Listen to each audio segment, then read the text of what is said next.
There we go. Okay, so tonight I just wanted to talk a little bit about going through a fat loss phase and can you still have a positive body image while also trying to make body composition changes? And it was one of these topics that I wanted to kind of open up to everybody because I know during this time of year there's a lot of info being thrown at us during get shredded for summer, and I wanted to make sure that you guys had different perspectives on taking care of our body, managing a healthy body composition, and doing it in a way that's healthy and sustainable and that you feel like you're in control and in the driver's seat. So I like to talk about our mind and our body when we're talking about going through changes, because we are both of those things, and it's really important to support our mindset and also our body when we're going through changes. And when it comes to focusing on something like fat loss, I like to make sure that people are in a place where their mind and body are ready for something like that, because the process of losing fat is a stressor to the body, because our body's main goal is, I just want to help you survive and be able to procreate. That's how we're wired. And when we're in a scenario where we're burning through our fat stores, the body may think that you're like, oh shoot, okay, this is something that's stressful for the body because it's trying to protect and help you survive. And so losing fat is a signal that you may not be in the safest place. There might not be food available. So we want to make sure that the body's in a good place to be able to handle this extra stressor, so that it's not that you can't lose fat if you are in a stressed out place or if your health isn't that great. It's just that it's not going to be enjoyable. You're going to feel like crap, and it's going to feel like you're running uphill backwards both ways. It's just going to feel so much harder because we're working against what the body's wanting us to do. So we want to make sure that our physical body is in a good state of health, getting all the nutrients it needs before we try to take things away. Often we'll skip this step of making sure that the body is prepared to go through this stressful phase of shedding fat, and we just start cutting calories, taking things out. So then what happens is we end up in a nutrient deficiency because we didn't make sure that we were getting the building blocks our body needs for the organs and everything to be functioning well, and we just started cutting things out and taking things away. And so that's how we end up feeling totally like garbage, and it's not sustainable, and we end up getting burnt out, injured, all those things. We end up on that yo-yo cycle. So before talking about going through a fat loss phase, I like to make sure that people are ready physically. So I'm going to pull up a checklist I made for people to look at and be like, okay, before I make choices that are specific to fat loss, I got to be able to check off all these. And that's my body's way of telling me that it's good to go. It's in a strong, stable place to go through the stressor that is trying to lose fat as a specific effort. And I also have a checklist for our mind, because we're mind and body, and this is something both of those parts of us are going through for choosing to go through a fat loss phase. So the checklist for is our mind ready for a specific fat loss focused phase is a short one. It's one question. Are you happy? And if the answer is no to that, then going straight to a fat loss focused phase isn't the right choice in that moment, because our mind isn't in a healthy place to be able to go through a stressor like that. And it may feel like a catch-22, because often the conversation that's going on in our head is, yeah, but I'll be happy when I lose weight. So that's why it makes sense that I'm not happiness will come after I lose weight.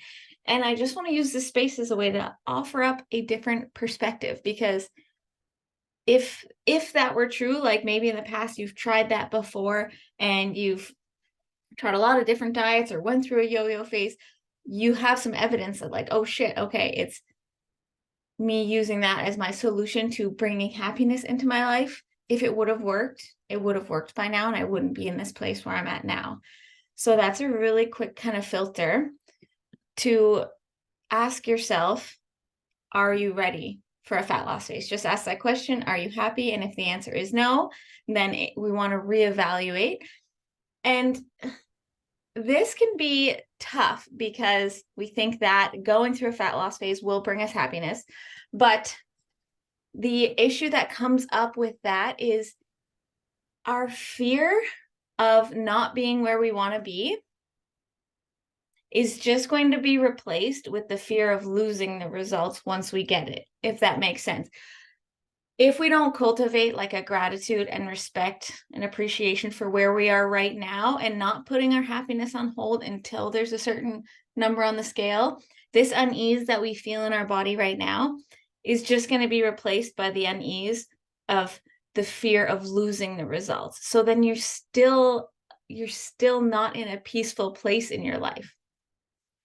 So it feels counterintuitive, but the real way to go through a healthy fat loss phase is to know that you don't have to put off your happiness for anything, and that you can be grateful and respectful of your current body right now in its state and take action to look after it right in this moment. And then that's what creates sustainable results after a fat loss phase, because there's not this fear and anxiety of losing the results because you came to it in a healthy way. Then you'll be able to maintain them. When our happiness is linked to just losing weight, then we're so fearful of losing those results, then we end up having all these emotional voids that need coping with. So I just want to share that because it's something personally I've went through a lot, where when my focus was, okay, you know what, when I lose these last 5 pounds, then I'll go get the clothes that make me feel good. Then I'll go talk to that person. Then I'll be more confident. That resulted in years of on and off binge eating and never feeling confident in my body. So it took me a long time to get to this place where, like, okay, shit, like I can love and respect my body right in this moment and make changes and do things that make me feel good. And then once I was in a place where I was like confident and felt good in my body and I was doing things that were kind to it and I felt good, then in the future, like when I decided, I was like, okay, I want to try dialing things up and like see how my body feels if I go through a fat loss phase and see what that's like. And I looked at it as an experiment with the intention being like, I just want to see how I feel. It's not that I'm doing this to make myself happy. I'm already happy. So then the process of going through the fat loss phase was more sustainable. It was more enjoyable. It was easier. And my body wasn't in a chronically stressed out state. So it may feel backwards, but to see really sustainable like results with our body, we have to come to a place where we're grateful for it right now in this moment. So that is just something that I like to kind of put out there right at the start so that we can kind of reevaluate what we're thinking weight loss will bring us. So that is the mind aspect. Now for the body, I kind of call it like a pre-fat loss phase checklist. I'm going to share my screen and put this up here, and it will give us a couple ideas of how our body's communicating with us. And if we can check all these boxes, then we've got the go ahead to dial it up and experiment with a fat loss specific like focus. So I'm going to share my screen. And I'm going to pull up this. I call it the little shreds checklist. Y'all can see that. So these are ways the bodies communicate with us. So if you're wondering if now is a good time for you to focus on a fat loss phase and make changes specific to losing weight, first I want to let you go through this and make sure you can check off all of these as like, yep, almost all, like 80 to 100% of the time, I can mark these off confidently. I fall asleep easily. I wake up rested. I have controlled cravings, like a healthy relationship with food. I have an appetite. My hormones are balanced. I'm recovering well from workouts. I'm not always sick, not always injured. I have consistent energy throughout the day, not these big spikes and dips and crashes, or tired in the morning, wired at night. That's a signal that your blood sugar balance is all over the place. So it wouldn't be a good time to try to go through a fat loss phase. If your digestion is on point, no gas, no acid reflux, everything's regular and comfortable, not a lot of food sensitivities, and if you're feeling not overwhelmed with stress. So first and foremost, before going into a fat loss specific phase, we got to check in with the mind and body to see if we're ready for it. The question for the mind, are you happy? If the answer is yes, okay, that's a check. And then you go through this checklist to make sure that your body is ready to go through those physical changes. So that is the kind of like pre-fat loss phase checklist. And if you're able to check all that off and you're like, all right, I want to like experiment. I know that there's some changes that I can make for my body to help me feel better and to support my health, then we can move forward into that. And one of the first questions that we wanted to talk about was, can you have a positive body image while also wanting to make body composition changes? And yes, you can, because sometimes we think we won't have the motivation to change if we're happy with where we're at. And that's why we think we have to put this hold on our happiness of like, okay, well, I'll be happy when I lose the weight. And if we've tried that in the past, it hasn't worked, time to try something different. And the thing is, you don't have to hate yourself into change. You can be grateful and appreciative of where you're currently at, and also want to challenge yourself, improve, see what's next, see what's out there. So it's possible and also highly encouraged to have a positive body image before trying to make any changes.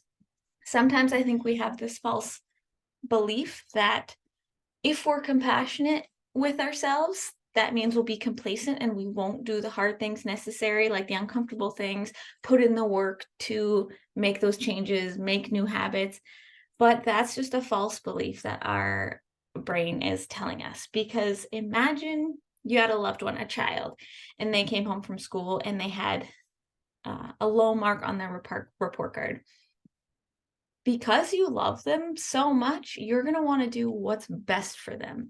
You're not like, if you're compassionate to them, that doesn't mean being complacent and being like, oh, well, whatever, I love you just the way you are. Like, it's fine. Don't worry about it. Because you love them and you want what's best for them, and you know that putting in sometimes the hard and uncomfortable work of studying and putting your projects in on time, you're going to lovingly encourage them to put in the efforts. So know that compassion doesn't equal complacency. You can be grateful currently where you are, and also want to put in the hard work to see changes, make different choices, make different habits. So that is something that I wanted to share as like topic number one. Yes, you can have a positive body image and also want to see changes. You don't have to hate where you're at as a motivator to push you where you're going. You can have both of these things at the same time, because really all we have is today. And my only goal is that people don't put off their happiness. The line I like to use is, if you're going to focus on losing weight, you have to also lose the weight, the WAIT. Not waiting to do the things that bring you joy, not waiting to go talk to that person or buy the clothes that make you feel good or enjoy foods. You want to lose the WAIT.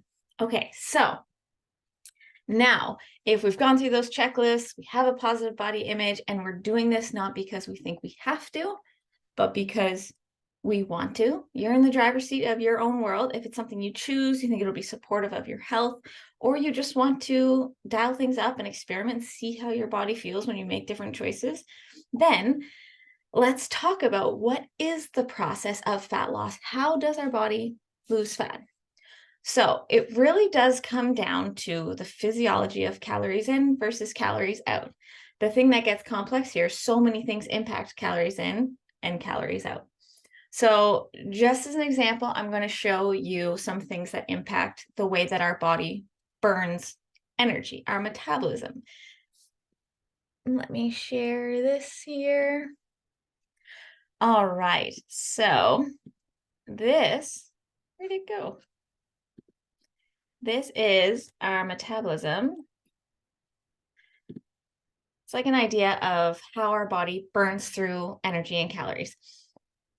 Our BMR is our basal metabolic rate. It's what our body burns just to keep us alive. Like sometimes we get disconnected with the fact that there's so much going on in our body.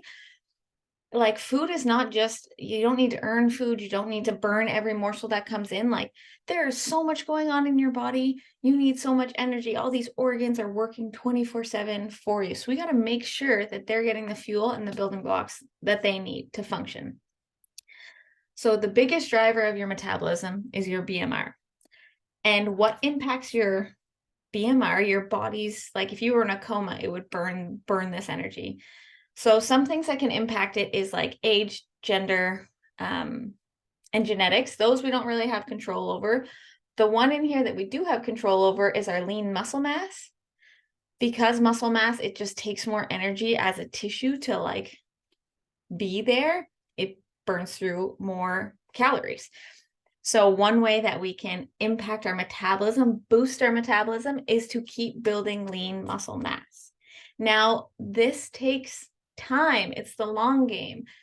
That's why I like to get people out of this idea of earning and burning food, because things don't happen in that short little window. You'll see here at the top, there's something that says EAT. That's exercise activity thermogenesis. That's the energy burned through exercise. It's only accounts for 5% of your daily metabolism rate. So we don't want to associate exercise with burning calories. It's like the least efficient way to burn through that extra stored fuel. It's imperative for like mental health, health of your body, boosting adrenaline, boosting mood, but don't associate exercise with burning fat. It counts for 5% of the metabolism. It's if you're trying to make things easier on you, just wouldn't associate exercise with burning calories. Do it because you love it and it boosts your mood and it makes you feel good. And the reason you want to find stuff that you enjoy is because the way it has a real impact on your metabolism is through increasing your lean muscle mass, and that takes time. So you need to pick things that you enjoy and that you'll do for the long haul. And then in the future, as you have more muscle mass, that's what will give you more flexibility with eating and being able to maintain a healthy weight, because you're burning more fuel because you have more muscle mass. So that's why it's so important to find things that you enjoy and you'll stick with. So the next driver of our metabolism that increases the calories output part of the equation is NEAT, non-exercise activity thermogenesis. So that's all the movement you do that is not exercise. This takes up a bigger percentage, because sometimes we may be sedentary all day. You get in the car, you drive to work, you sit at your desk all day, you drive to the gym, and then you try to like crush yourself in 30 minutes or an hour. That's just not going to have a big of an impact as moving continuously throughout the day.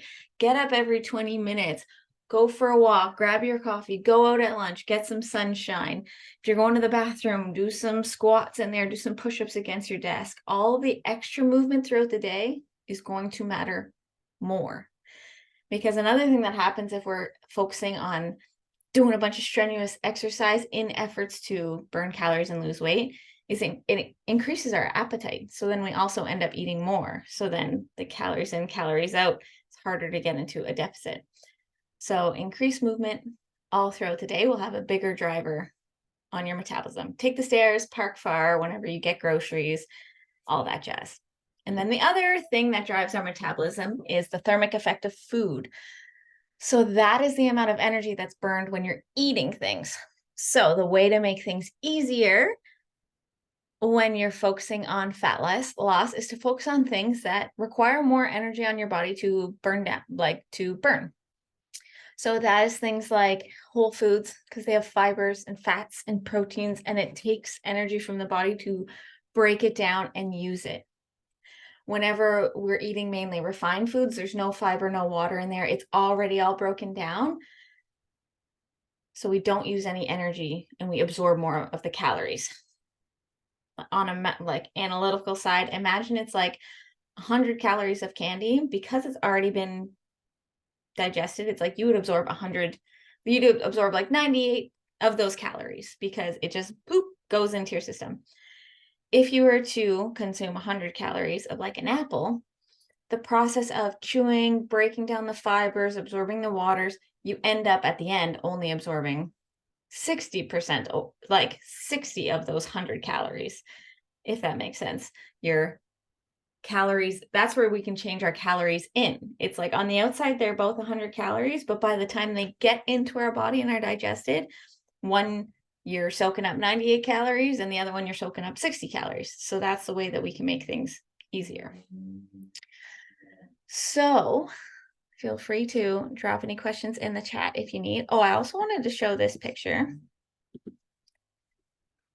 which is why technically you can eat anything. And as long as you're in a calorie deficit by the end, your body will have to go through its stored cells. But what makes it harder is when we're choosing things that are really high in calories and low in fullness, because we're just going to be hungry all the time. So that makes it really hard to sustain a calorie deficit over a long haul. And that's why just going off of if we're full or hungry to determine if we're having enough of what our body needs can get really difficult if a big portion of our diet is with refined foods, because it can pack a really high amount of energy without that physical full feeling. So I'm going to share this next thing here. Now, the other topic that I wanted to cover was, okay, how do we, if we know that this equation still rings true, is calories in versus calories out. If we want our body to lose weight, we need to take in less calories than we're expending so the body can go through the stored fat stores. Here are some ways to make it easier. Because like I said before, as long as you actually sustained over a long period, took in less calories than your body needed to keep itself alive and to do the activities of your lifestyle, if you kept that up sustainably, you would lose weight. It just may not be enjoyable. Like if you were just eating chocolate to get the right amount of calories that would put you in a calorie deficit, you'd probably have an irritable mood, you'd be constipated, and you'd be hungry all the time. So it just isn't the best way to go about it, because I also want you guys to have high quality of life. So some things that make it easier to be in the calorie deficit that your body needs is prioritize whole foods, prioritize plants and proteins at each meal, because this will do a couple things. One, it increases that thermic effect of food that we were talking about. Your body has to use energy to digest it. And your body is built to send signals of fullness to you with whole foods because they have high volume, high water, high fiber. So it fills up, physically fills up your stomach. So then it increases the satiety of the meal. So then it's easier to sustain the right amount of intake because we're physically full, which means we're not thinking about food all day. So it's way easier to stay in the proper amount that our body needs. And it reduces our cravings because we're physically full. And if we're focusing on plants and proteins, that means we're giving our body the nutrients that it needs. So it'll also reduce cravings on that end because the body has all the building blocks it needs and it's not asking for more. The other reason why prioritizing whole foods, plants, and proteins can make a fat loss phase easier is because it's a lot harder to overeat in calories. Like you notice in that other picture with the chocolate versus the clementines, you'd be so full after that. It would be physically hard to overeat in calories. It's very easy to overeat in processed foods. That doesn't mean you can't see weight loss with including refined and processed foods. You can. It doesn't have to be all or nothing, doesn't have to be all clean, organic, all that matters is, are you getting overall over a long period of time the right quantity and the right quality of foods? So anytime you are asking the question well, what about bread? Can I have bread and still lose weight? The question is, does it fit within the overall right quantity and quality? What about chocolate? Does it fit within the overall right quantity and quality? So anytime you have a question like that, what about this? See, how does it fit with the overall quality and quantity? And everybody's going to be different. For me, I find it having or tortilla and filling it with the fibers and proteins and fats, that allows the meal to be satisfying emotionally and physically.